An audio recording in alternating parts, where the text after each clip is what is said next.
SSD, HDD, what are they and which one should I get? I'm Matt from Cloudtop Technology. We focus on Microsoft 365, Microsoft Teams and IT in general, and hopefully I can give you some answers to these questions. So an SSD is a solid state drive and a HDD is a hard disk drive. HDDs, hard drives, were the norm for a long time. SSDs have been on the scene a little while, and let's be honest, SSDs are better in pretty much every way. But the problem is they're a bit more expensive. So let me flick onto my computer to show you what this looks like a little bit.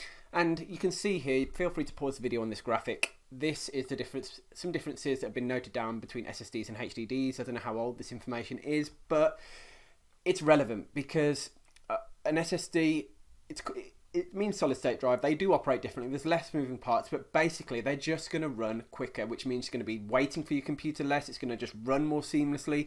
And for quality of life and general purpose, I would say an SSD is like the norm, the standard, what I would expect everyone to have.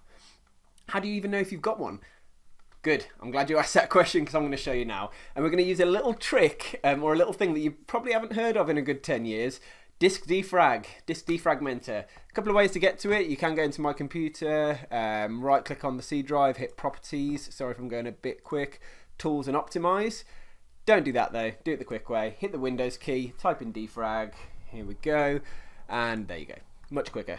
And the reason I wanted to show you that is because defrag looks at the drives on the computer and it tells us here that this is a solid state drive.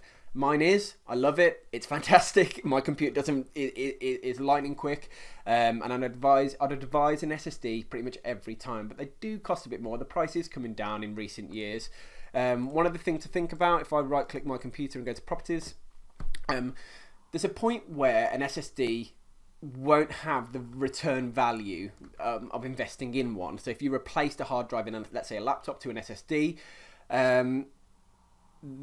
and that is generally going to come down to the processor, how much RAM it's got, as to whether you're going to get maximum return for that. It will be better, I know it will, because I know the tech behind it, but if the processor's old, it's going to bottleneck that computer. So there's a point of diminishing returns and a point where I would advise actually don't invest in an SSD on that computer, because that computer's only got another 12 months, 6 months, couple of months life left. So therefore take that investment and just pop it into a new computer. It's going to have a newer motherboard. It's going to have hopefully a better processor. And this is where it's worthwhile talking to your IT contact, your IT guy, to advise you on what spec to get based on your requirements. And so an SSD is better in pretty much every scenario. So for quality of life, for just enjoyment of a computer, I would always advise sort of in the price bracket of the 500, 600, 700 on a laptop, maybe 400, 500 on a PC. If you can go a bit higher, do, just because the actual use and not waiting for that computer and the productivity, efficiency and all that,